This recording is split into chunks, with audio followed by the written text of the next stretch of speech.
నమస్కారం. మీ కదంబ మాలిక ఛానల్కి స్వాగతం. ప్లీజ్ అండి మా ఛానల్ని సబ్స్క్రైబ్ చేసుకొని లైక్ చేసి షేర్ చేయండి. కింద ఉన్న డిస్క్రిప్షన్లో మా ఇతర వీడియో లింకులు కూడా ఇచ్చున్నాము.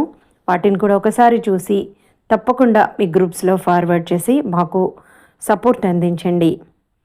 సబ్స్క్రైబ్ చేసుకోవడం మర్చిపోకండి. Thank you. మనం ప్రేమ పంతమా అనే కథ చెప్పుకుంటున్నాం కదా, దానిలో థర్డ్ పార్ట్. భ్రమరని దించేసి ఇంటికొచ్చేశాడు నందు. అతని ముఖంలో విజయ గర్వం ఉంది. ఎంతసేపటికి భ్రమర రాకపోవడంతో రాజలక్ష్మి అడిగింది, నందు భ్రమర ఏది అంది. నందు జరిగిందంతా చెప్పాడు. నందు, ఏంటా పిచ్చి పని, భ్రమరని తీసుకురా అంది ఆవిడ కోపంగా. నో అమ్మా, భ్రమరని తెచ్చిన రోజే నేను చెప్పాను, మా భార్యాభర్తల విషయంలో మీరెవ్వరూ జోక్యం చేసుకోవద్దని. భ్రమర చాప్టర్ క్లోజ్, ఇంకా దట్స్ ఆల్. ఇంకా ఆమె గురించి ఈ ఇంట్లో వినిపించకూడదు. సూర్య, ఐ డిడ్ ఇట్ అని పైకి చూసి కళ్ళు మూసుకున్నాడు. ఒక్క నిమిషం తర్వాత తన రూంలోకి వెళ్ళిపోయాడు. అందరూ చాలా బాధపడ్డారు. రాజ్ అన్నాడు, అమ్మా ఇది చాలా అన్యాయం. రాజ్, నన్ను రేపు భ్రమర దగ్గరికి తీసుకెళ్ళు అందావిడ. అమ్మా, అన్నయ్య అన్నాడు. నేను చూడాలి అంతే అంది. ఓకే అమ్మా అన్నాడు. అమ్మా నేను వస్తాను అంది చంద్రకళ. తలూపిందావిడ.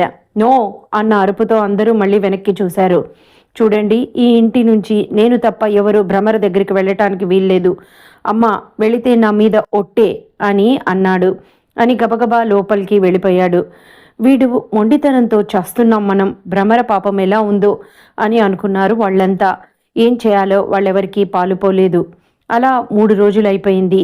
నందు డ్రెస్సింగ్ రూమ్లో కబోర్డ్ తీశాడు. తన షర్టు పక్కన ఉన్న భ్రమర చీర తన మీద వచ్చి పడింది.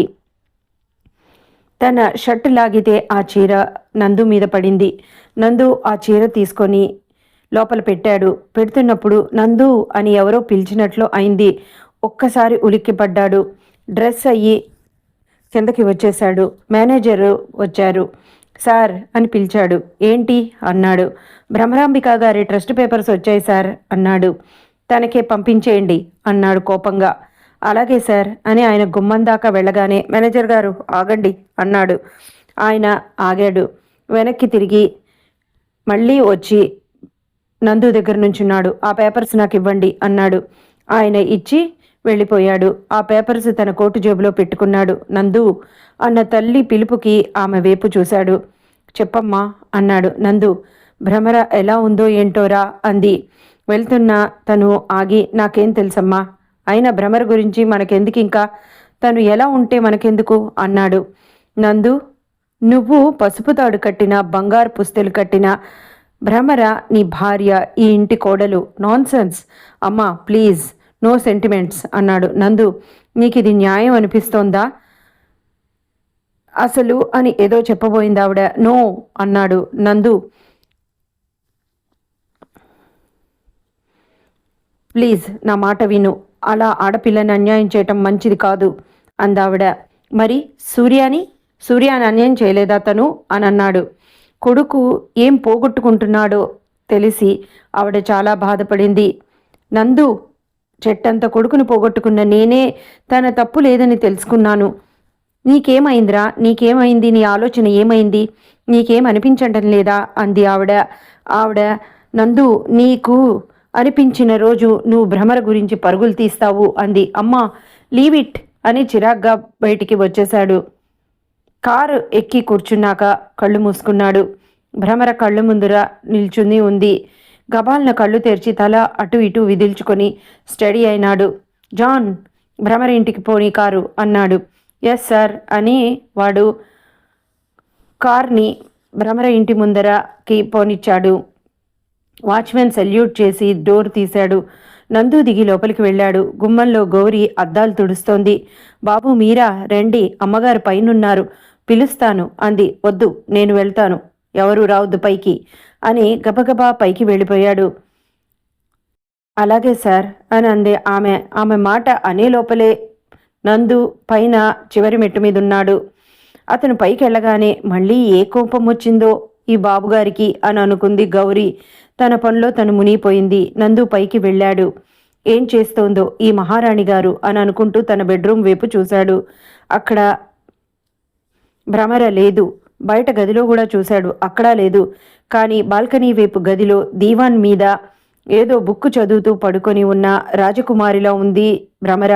గుండెల మీద బుక్కు బోర్లించి ఉంది.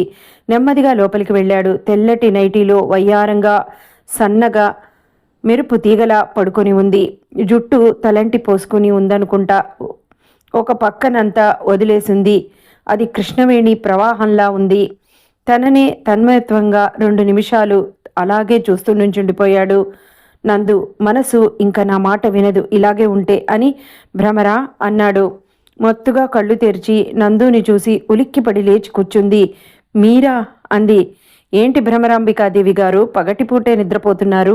రాత్రి నిద్ర పట్టలేదా ఏంటి అన్నాడు తన పక్కనే కూర్చుంటూ. తన ఒళ్ళో ఉన్న బుక్ తీశాడు. బుక్ టైటిల్ పేరు షాడో. ఓ, ఎవరి షాడో? నేనేనా అన్నాడు. అప్పటికి భ్రమర కొంచెం తేరుకుంది. నవ్వి, ఊరకరారు మహాత్ములు, దొరగారికి ఈ దాసీతో ఏం పని అనంది. తలంచుకొని నవ్వాడు. పని ఉంటేనే రావాలా, లేకపోతే లేదా అన్నాడు.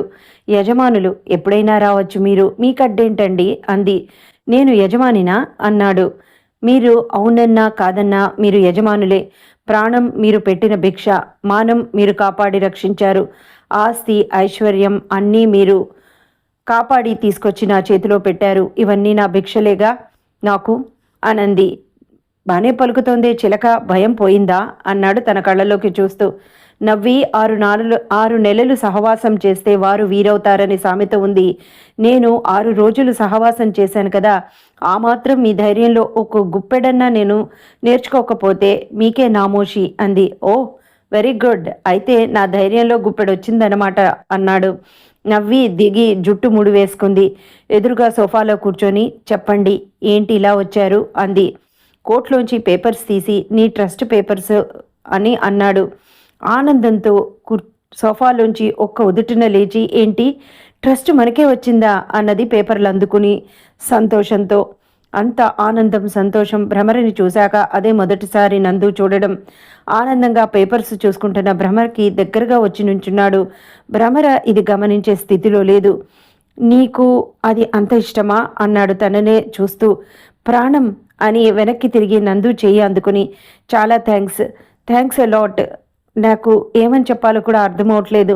నాకు ఈ ఆస్తి కన్నా, నగల కన్నా, ఈ భోగభాగ్యాల కన్నా ఈ ట్రస్ట్ అంటే ప్రాణం. థ్యాంక్ యూ వెరీ మచ్ అంది కళ్ళల్లో నీళ్లతో. ఆ మాత్రం దానికే ఆమె మొహం ఎర్రగా కందిపోయింది. అందంగా మెరిసిపోతోంది భ్రమర ముఖం. భ్రమర తేరుకొని సారీ, మీకు ఏం కావాలో అడగనేలేదు. కాఫీ, టీ, జ్యూస్ ఏంటి అంది.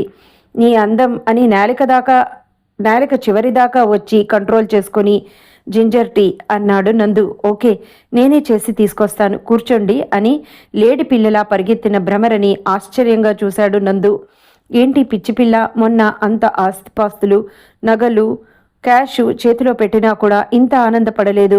ఈ ట్రస్ట్ అని తనలో తనే నవ్వుకున్నాడు. భ్రమరకి ఈ ట్రస్ట్ అంటే అంత ఇష్టమా అని మనసులో మరీ అనుకున్నాడు.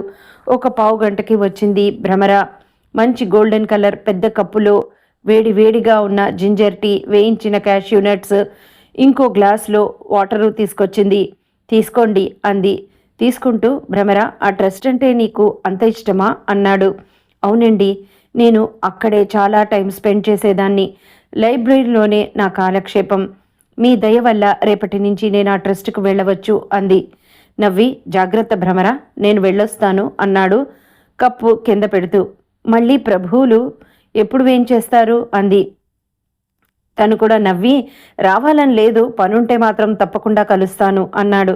నవ్వింది. థ్యాంక్ యూ అంది. ఎందుకు అన్నాడు. నాకు ఇవన్నీ హెల్ప్ చేసినందుకు అంది. నవ్వాడు. దాసీలకి కూడా ఇంత హెల్ప్ చేసే గొప్ప మనసున్న మహారాజులు మీరు. సదా మీ సేవలో మేమెప్పుడూ ఉంటాము.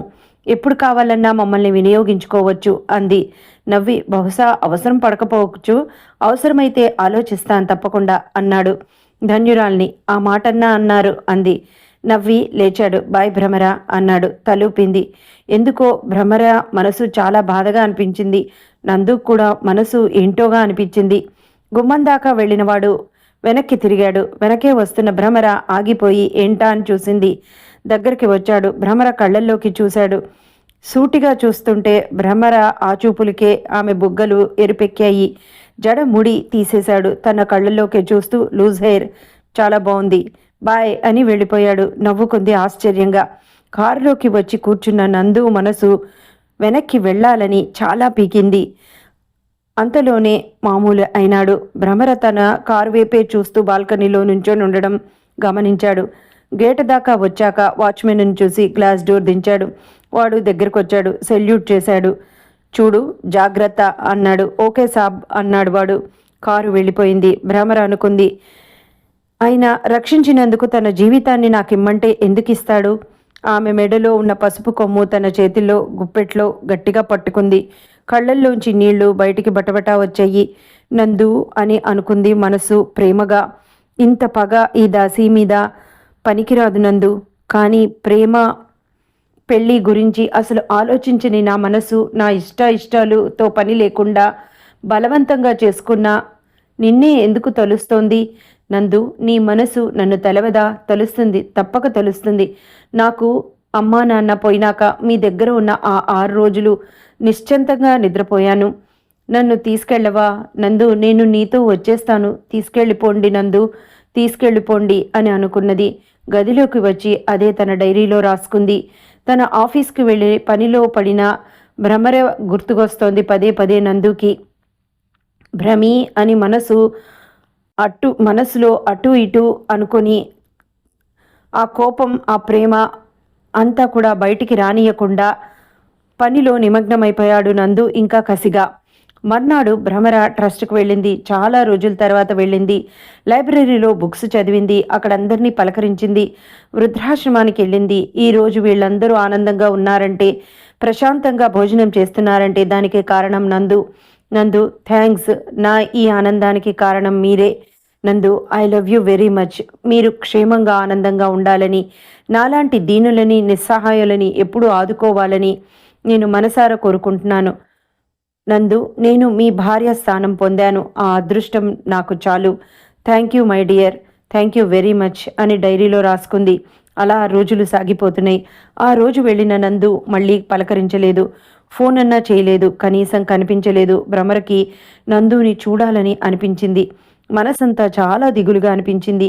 దీన్నే ప్రేమంటారా? సూర్య, నువ్వు నా గురించి ఇలానే ఆలోచించావా?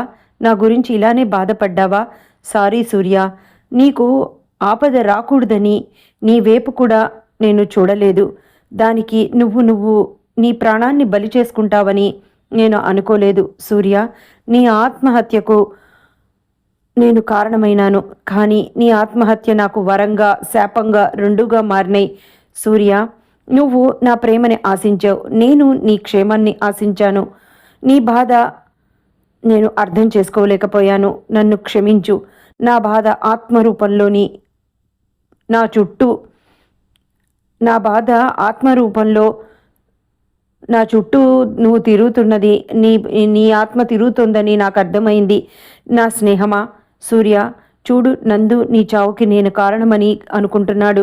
సూర్య, నందుడికి చెప్పు, దీనిలో నా తప్పేం లేదని చెప్పు. సూర్య, నువ్వు నిజంగా నన్ను ప్రేమిస్తే నిన్ను మనసారా నేను ప్రేమిస్తాను. సూర్య, ఈ ఒళ్ళో, ఈ గుండెలో, ప్రపంచంలో ఎవ్వరికీ లేనంత స్థానాన్ని నీకిస్తాను.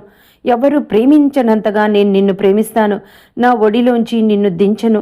నా రక్తాన్ని పాలగా మార్చి నీ నోటికి అందిస్తాను. సూర్య, నీ ఆత్మకి శాంతి చేకూరుస్తాను. నాకు ఈ అవకాశం రావాలంటే నందు నేను కలిస్తే కానీ రాలేదు. నీ ఆత్మకి శరీరం ప్రాణం కావాలన్నా నందులోని జీవశక్తి నాలోకి రావాలి.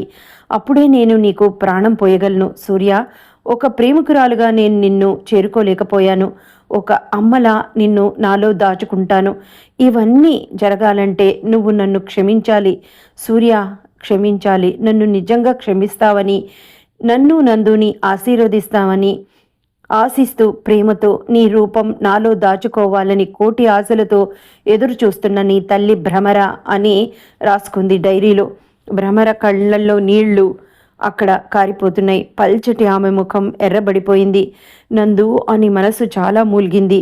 కానీ నందునే రావాలి, నేను రాను అని అనుకుంది మనసులో. ఇలా సాగింది భ్రమర అంతరంగం అనేక ఆలోచనలతో. హాల్లో అందరూ ఉన్నారు. నందు కాఫీ తాగుతున్నాడు. వెనక నుంచి వచ్చి ఎవరో కళ్ళు మూశారు. నవ్వి, స్వప్న నువ్వా అన్నాడు. అరే బావా, గుర్తుపడతావో లేదో అనుకున్నాను అంది. ఏంటి కొత్తగా నేనేమన్నా నిన్ను చూస్తున్నానా, లేకపోతే నువ్వేమన్నా పైనుంచి ఇప్పుడే దిగొచ్చావా అన్నాడు రాజ్ నవ్వుతూ. రాజ్ అన్నాడు నవ్వుతూ, నిన్ను ఎందుకు గుర్తుపట్టరు స్వప్న, చిన్నప్పటి నుంచి కలిసి పెరిగాం మనమందరము అన్నాడు. ఇప్పుడు రాజ్ సడన్ సర్ప్రైజ్ ఇద్దామని వచ్చాను. చూడు, ఈ సడన్ ఎంట్రీకి బావ ఏమీ సర్ప్రైజ్ అవ్వలేదు. నువ్వు మాత్రం నువ్వన్న ఆ మాట నన్ను సరదాగా అన్నావు, కానీ బావ చూడు అసలు ఆ మాట కూడా అనలేదు అన్నది. నేను చెప్పాగా అన్నయ్య అంటే నేను అన్నట్లేలే అన్నాడు. వర్ధని ఏంట్రా అందరూ క్షేమమేనా అంది. క్షేమమే అత్తయ్య అన్నాడు నందు కాఫీ తాగుతూ. ఇంతకీ నీ దాసీ పెళ్ళం ఎలా ఉంది బావా, మాకు చూపించవా అన్నది స్వప్న. రాజ్యలక్ష్మి అంది. దాసీ ఏంటి భ్రమర, దాసీ ఏంటి స్వప్న, భ్రమర చాలా మంచి అమ్మాయి. వీడిదే అనవసరమైన కోపము. ఏంటత్తా కొత్త కోడలు నిన్ను బుట్టలో పడేసిందా ఏంటి అంది. అందరూ నవ్వారు. నందు ఏం జరిగింది అంది వర్ధని. రాజ్యలక్ష్మి చంద్రకళ ఒకళ్ళ మొహంలో ఒకళ్ళు చూసుకున్నారు. నందుకి మొదటిసారి స్వప్న దాసీ పెళ్ళం అంటే మనస్సు చివుక్కుమంది. అది తన వరకే కానీ మిగతా వాళ్ళు భ్రమరని అలా అన్నా అవమానించినా అతను మనసు భరించలేకపోతోంది. బావా బావా అన్న పిలుపుతో ఉలిక్కిపడి ఏంటి అన్నాడు కంగారుగా. ఏంటా ఆలోచన అంది. ఏం లేదు అన్నాడు టూకీగా. వర్ధనికి చెప్పాడు జరిగింది. పోనీలేనందు, ఇంకా ఆ పిల్ల జోలికి వెళ్లకు. నీ లైఫ్ నువ్వు చూసుకో. నీకు స్వప్నకి ముహూర్తాలు, అదే ఎంగేజ్మెంట్కి 3 డేట్స్ ఫిక్స్ చేయించి తీసుకొచ్చాను. దీనిలో నీకే డేట్ ఓకే అంటే దానికి ప్రిపేర్ చేస్తాను. మామయ్య కూడా ఈ విషయం నీకు చెప్పమన్నారు అంది. తలూపాడు. రాజ్యలక్ష్మి రాజు ఇద్దరికి ఈ విషయం నచ్చలేదు. అయినా సరే మౌనంగా ఉన్నారు. నేను ఈవినింగ్ కలుస్తాను, ఆఫీస్లో ఇంపార్టెంట్ పని ఉంది, మీటింగ్లున్నాయి అని వెళ్ళొస్తా అని వాళ్ళ ఆన్సర్ కూడా ఎదురు చూడకుండా గబగబా బెడ్రూమ్ వైపు వెళ్ళిపోయాడు. వెళ్తూ ఒకసారి తల్లిని చూశాడు. ఆవిడ ముఖం అశాంతిగా ఉంది. రాజ్ని కూడా చూశాడు. రాజు తననే సీరియస్గా చూస్తున్నాడు. ఎవరిని గమనించకుండా గబగబా రూమ్లోకి వెళ్ళిపోయాడు. రూమ్లోకి వెళ్ళి తలుపేసేసుకున్నాడు. ఎందుకో భ్రమర గుర్తొచ్చింది అతనికి. నువ్వు దాసీవా? కాదు భ్రమర, అందాల రాణివి, అపరంజి బొమ్మవి. ఎలా ఉన్నావు? ఫోన్ తీసి నెంబర్ డైల్ చేయాలా వద్దా అని అసహనంగా చాలాసేపు అటు ఇటు తిరిగాడు. అక్కడ గోడకి 3 అన్నదమ్ముల ఫోటో నవ్వుతూ కనిపించింది. ఫోన్ మంచం మీదకి విసిరి పడేసి బాత్రూంలోకి వెళ్ళిపోయి షవర్ కింద నిలబడ్డాడు. తర్వాత రెడీ అయిపోయి కిందకి వచ్చాడు. టిఫిన్ చేస్తూ వర్ధని చెప్పిన 3 డేట్స్ విన్నాడు. ముందర ఏ డేట్ వస్తుందో ఆ డేట్ ఫిక్స్ చేయండి అత్త. ఓకేనా అమ్మా అని అన్నాడు. రాజ్యలక్ష్మి కొడుకు ముఖంలోకి అదోలా చూసింది. ఓకే నందు, మామయ్యకి కూడా ఫోన్ చేసి చెప్తాను. స్వప్న నందు దగ్గరికి వచ్చి వెనక నుంచి గట్టిగా మెడలో చేతులు వేసి బావా థ్యాంక్ యూ అంది. నవ్వాడు. కానీ ఆ నవ్వులో పరిపూర్ణత కనిపించలేదు రాజుకి, చంద్రకళకి. ఓకే, సాయంత్రం కలుద్దాం అమ్మా, నేను వెళ్ళొస్తా అని వెళ్ళిపోయాడు. వర్ధని స్వప్న చాలా ఆనందంగా ఉన్నారు. బాంబేలో తాజ్ హోటల్లో ఎంగేజ్మెంట్ ఫిక్స్ చేశారు. ఓన్లీ ఫ్యామిలీ మెంబర్స్, బాగా దగ్గర ఫ్రెండ్స్ అంతే. రాజ్ నందు దగ్గరికి వచ్చాడు. నందు రాజుని చూసి దా రాజ్ అన్నాడు. అన్నయ్య. వదిన తలెత్తాడు నందు సీరియస్గా చూస్తూ. నో, ఈరోజు నువ్వు కోప్పడినా చంపినా సరే నేను చెప్పేది చెప్తాను. వదిన చాలా మంచిది, తనని బాధ పెట్టద్దు రాజ్ అన్నాడు నందు కోపంగా. ప్లీజ్ ఈ టాపిక్ మీద అయితే ఇంకాపేయ్ అన్నాడు. నందు ముఖం అప్పటికే ఎర్రబడిపోయింది. రాజ్ నవ్వి, ఎందుకు ఆపాలి? నీ మనసే నీకు ఎదురు తిరుగుతోంది కదా, నీ మనసు అశాంతిగా ఉంది, నాకు తెలుస్తూనే ఉంది. నందు నవ్వి నీ భ్రమ అన్నాడు. నవ్వి లేదన్నయ్య, ఇంకొకసారి ఆలోచించు. సూర్యాని మనం పోగొట్టుకున్నాం, మనం చాలా బాధపడుతున్నాం.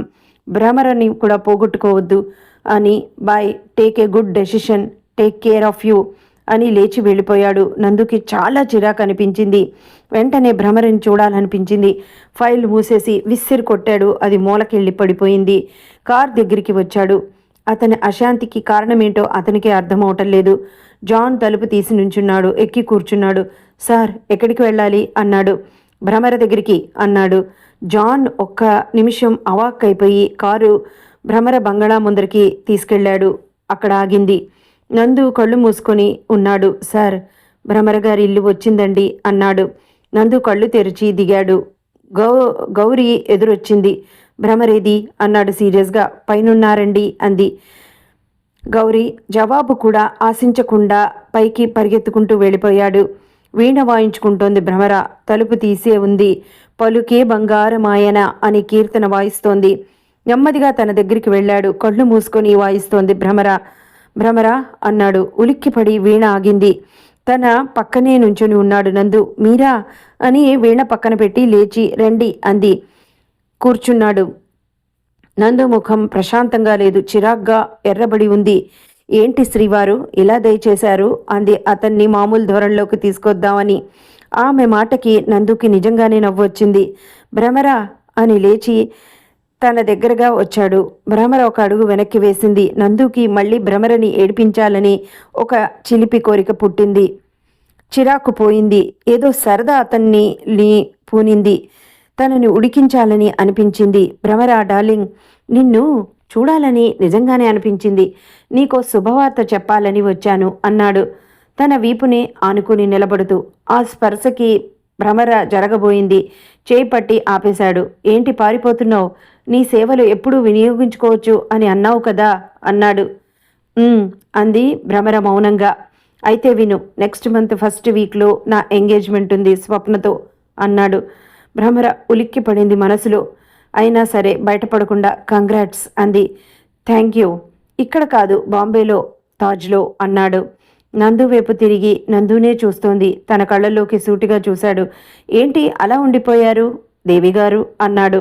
తలంచుకుంది. ఏం లేదు, కంగ్రాచ్యులేషన్స్ మిస్టర్ వాయునందన్ గారు అంది షేక్ హ్యాండ్ ఇస్తూ. రియల్లీ అన్నాడు. నాకు అబద్ధం చెప్పటం రాదండి అంది.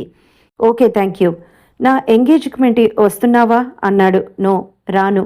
కానీ మీకిప్పుడే బెస్ట్ విషెస్ మాత్రం చెప్తున్నాను అంది. థ్యాంక్ యూ డార్లింగ్, కానీ నువ్వు రాకపోతే ఎలా అన్నాడు అదోలా చూస్తూ.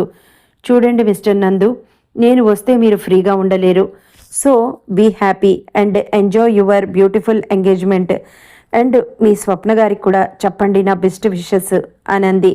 ఓకే, నాకు మంచి టీ ఇస్తారా మీ చేతులతో అన్నాడు. ష్యూర్, కూర్చోండి అంది. ఓకే, వెయిట్ చేస్తా అన్నాడు సోఫాలో కూర్చుంటూ. కిందకి మౌనంగా వెళ్ళిపోయింది భ్రమర. వెళ్తున్న భ్రమర వెనకే వెళ్ళింది నందు మనసు కూడా. తను నిలవలేక భ్రమర వెనకే వచ్చేశాడు. గౌరీ ఏదో చెప్పబోయింది. నోటి మీద వేలు ఉంచి బయటికి వెళ్ళిపోమన్నాడు. గౌరీ తల గోక్కుంటూ బయటికి వెళ్ళిపోయింది. టీ డికాషన్ మరిగిపోయింది. కానీ భ్రమర చూపు ఎక్కడో ఉంది. హలో, టీ తెరలడం అయిపోయి ఆవిరి కూడా అవుతోంది. భ్రమరాంబికాదేవి గారు, ఏంటి ఆలోచనలు? ఎక్కడున్నాయి మీ ఆలోచనలు అన్నాడు చెవి దగ్గర. ఉలిక్కి పడింది. సారీ అని మళ్ళీ కొంచెం నీళ్లు పోసి టీ పెట్టి అతనికి తీసుకొచ్చి ఇచ్చింది. థ్యాంక్ యూ అని తీసుకొని ఒక సిప్పు చేసి నైస్, చాలా బాగుంది అన్నాడు. నవ్వి తలొంచుకుంది. వెనకగా వచ్చాడు. కప్పు నోటి దగ్గరికి తీసుకొచ్చాడు. వద్దు అని తలూపింది. దగ్గరగా జరిగాడు. భ్రమర ముడుచుకుపోయింది. భ్రమి, ఇదే లాస్ట్ టీ. ఎంగేజ్మెంట్ అయితే నీకివ్వలేను అన్నాడు. ప్లీజ్ అన్నాడు. వెనక్కి తిరిగి గట్టిగా అతన్ని కౌగులించుకొని పెద్దగా ఏడవాలనిపించింది భ్రమరకి. అయినా సరే కంట్రోల్ చేసుకుంది. ముఖం ఎర్రబడిపోయింది. నోటికి అందించాడు. ఒక సిప్ తాగింది. Thank you darling. తిరిగి తను తాగాడు. ఇంకా అక్కడ ఎక్కువసేపు ఉంటే తన మనసు నిలవదని నందుకి అర్థమైపోతోంది. Okay darling, bye. నేనే స్వయంగా వచ్చి పిలవాలనుకున్నాను, పిలిచాను. Take care. మళ్ళీ వెడ్డింగ్ కార్డ్స్ ఇవ్వడానికి వస్తాను, సరేనా అన్నాడు. నవ్వలేక నవ్వింది. నందు ముఖం కూడా ఎర్రబడిపోయింది. వెంటనే వెళ్ళి కారు ఎక్కేశాడు. కారు బయలుదేరిపోయింది. నందుకి మళ్ళీ అశాంతి మొదలైంది. ఏం చేశాడు తను? భ్రమరని బాధ పెట్టాడా? తనని తాను బాధ పెట్టుకున్నాడా? సారీ భ్రమర అని మనసు అనుకుంది. 2 రోజులు గడిచిపోయింది. ఈ 2 రోజుల్లో భ్రమర 10 లంకణాలు చేసిన దానిలాగా అయింది. యూకే నుంచి సుకన్య వచ్చిందని తెలిసి ఒక ఫ్రెండ్ ద్వారా భ్రమర గురించి విని సుకన్య పరిగెత్తుకుంటూ భ్రమర దగ్గరికి వచ్చింది. భ్రమరని చూసి సుకన్యను చూసి భ్రమర ఇద్దరికి ప్రాణం లేచొచ్చింది. కన్య అని తను ముందరికి రాగానే ఒకళ్ళనొకళ్ళు గట్టిగా వాటేసుకున్నారు. ఏం జరిగింది అంది. దా ముందర నువ్వెలా ఉన్నావు చెప్పు అని కన్య పొట్ట చూసి ఎన్నో నెల అంది. 5 అంది. ఓ కంగ్రాచులేషన్స్ అంది. అవును ఏంటి ఈ నందు ఎవరు, ఈ కథేంటి అంది కన్య. భ్రమర మొత్తం చెప్పింది. కన్య అంది, భ్రమి నువ్వు పెళ్లి చేసుకో, హాయిగా ఉండు. చూడు, ఒకరి గురించి నీ లైఫ్ పాడు చేసుకోకు. నువ్వు సరేనంటే మా వారి ఆఫీస్లో పనిచేసే చాకులాంటి కుర్రాళ్ళు చాలామంది ఉన్నారు. అన్ని అర్హతలు ఉండి అందమైన వాళ్ళు, గొప్పింటి బిడ్డలు కూడా ఉన్నారే అంది. భ్రమర నవ్వి, కన్య మరి ఇది అంది తన మెళ్ళో పసుపు కోము తీసి. స్టూపిడ్లా మాట్లాడకే నువ్వు. ఏంటి భ్రమి, ఈ తాడు ఒక్కదానితో నువ్వు అతను బందీవా అంది. కాదు, నా మనసు నందులో చేరిపోయింది. కన్య ఎలా ఎప్పుడు జరిగిందో నాకే తెలియదే. నా మనసు నందుని వదిలి రాదు. తను ఇవ్వడు. అందుకని తను హాయిగా పెళ్లి చేసుకుంటే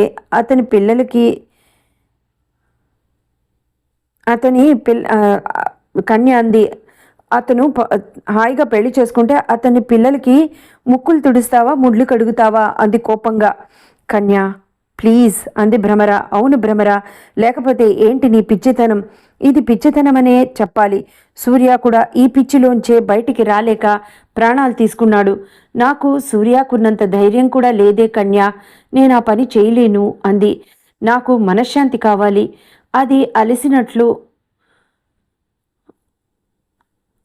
చాలా అలసిపోయింది అంది భ్రమర. సరే, నేను నెక్స్ట్ మంత్ 14th యూకే వెళ్ళిపోతున్నాను.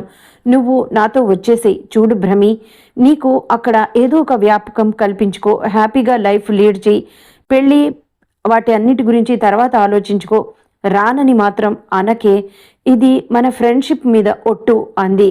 భ్రమర కళ్ళల్లో నీళ్లతో, అలాగే కన్య, వస్తాను. నిజంగా నా మనసు కూడా చాలా అలసిపోయిందే. చిన్నప్పటి నుంచి బ్రతుకు భయం, వయసు వచ్చాక ఎప్పుడు మామయ్య నా మీద ఏం చేస్తాడో అని భయం, మనశ్శాంతి లేని జీవితం, పిన్ని శాపనార్థాలు. నందుని చూశాక మనసు ఎంతో ఆనందించిందే, ఆశపడింది కూడా. కానీ ఇప్పుడు ఏ ఆశలు లేవు కన్య. నాకు కళ్ళు మూసుకొని ఏ భయాలు లేకుండా మనశ్శాంతిగా నందు గుండెలో ఒదిగి హాయిగా నిద్రపోవాలని ఉందే. అదే చివరి నిద్ర అయినా సరే నాకు ఆనందమే భ్రమరా అంది కన్య భయంగా. భయపడకు కన్య, నాకు అంతటి అదృష్టం కూడా లేదే. నందు నాకు దక్కడు, ఆ కోరిక తీరదు. నా లైఫ్ గురించి ఆలోచించే ఓపిక కూడా నాకు లేదు కన్య అంది. కన్య బాధతో, భ్రమర చందమామ కథల్లో రాజకుమారితో ఉంటూ చందమామ కథల్లో రాజకుమారిలా ఉంటావని అందరం అనుకునేవాళ్ళమే. నీ లైఫ్ చూస్తే మానవుడికి ఇలాంటి కష్టాలు రాకూడదని అనిపిస్తోంది అని అంది కన్య. వాళ్ళు చాలాసేపు కబుర్లు చెప్పుకున్నారు, అన్నం తిన్నారు, బయటికి వెళ్ళి వచ్చారు. కన్య రాత్రి వరకు ఉండి మళ్ళీ వస్తానని చెప్పి వెళ్ళిపోయింది. భ్రమరకి చాలా దిగులుగా, బాధగా, భయంకరంగా ఉంది. తన డైరీ తీసి ఆ రోజు అనుకున్నవన్నీ రాసింది. సూర్య చూడు, నందు నన్ను వదిలి ఎంగేజ్మెంట్ చేసుకుంటున్నాడు. సూర్య, నువ్వు ఎంత బాధ అనుభవించావో నాకు ఇప్పుడు అర్థమవుతోంది. నందుకి నిజమైన ప్రేమ నీ మీద ఉంది సూర్య. నీ తమ్ముడు నిజంగా నిన్ను చాలా ప్రేమిస్తున్నాడు. నా మీద చాలా బాగా పగ తీర్చుకున్నాడు. నా జీవితానికి పెద్ద శిక్ష వేశాడు. నా మనసు తను తీసుకెళ్ళిపోయి శరీరాన్ని ఇక్కడ వదిలాడు. నా జీవితంలోకి నా అనుమతి లేకుండా వచ్చి నా ఇష్టాలతో ప్రమేయం లేకుండా నా మనసు దోచుకొని వెళ్ళిపోయాడు. నాకు చాలా బాధగా ఉంది సూర్య. నందు అసలు నా గురించి ఒక్కసారి కూడా తలుచుకుంటున్నాడా? భ్రమర తనదని తనకి తెలియదా? కృష్ణుడు రుక్మిణిని ఎత్తుకొచ్చినట్లు ఎత్తుకొచ్చి ఇప్పుడు కాదు వెళ్ళిపో అంటే ఎలాగ చెప్పు? నందు, నన్ను నిజంగా ఎంత బాధ పెడుతున్నావు? ఐ హేట్ యూ అని బుక్లో గట్టిగా పెన్ను అచ్చు 3 పేజీలకి దిగిపడేలాగా రాసేసింది. రాసుకొని ఆ పుస్తకం పట్టుకొని పెద్దగా ఏడ్చేసింది. అలా ఒక 4 రోజులు గడిచిపోయాయి. నందు ఎంగేజ్మెంట్ పర్చేజింగ్స్లో జోరుగా ఉన్నారు వాళ్ళందరూ. ఇదండి ఇప్పటి వరకు జరిగిన కథ. ఆ తర్వాత నందు ఎంగేజ్మెంట్ జరుగుతుందా? భ్రమరకి నందుకి జీవితంలో ఎలాంటి పరిస్థితులు రానున్నాయి అనేది నెక్స్ట్ పార్ట్లో మనం తెలుసుకుందాం. అప్పటి వరకు మీకు మా వీడియో నచ్చితే తప్పకుండా లైక్ చేసి షేర్ చేయండి. సబ్స్క్రైబ్ మాత్రం చేసుకోవటం మర్చిపోకండి. Thank you.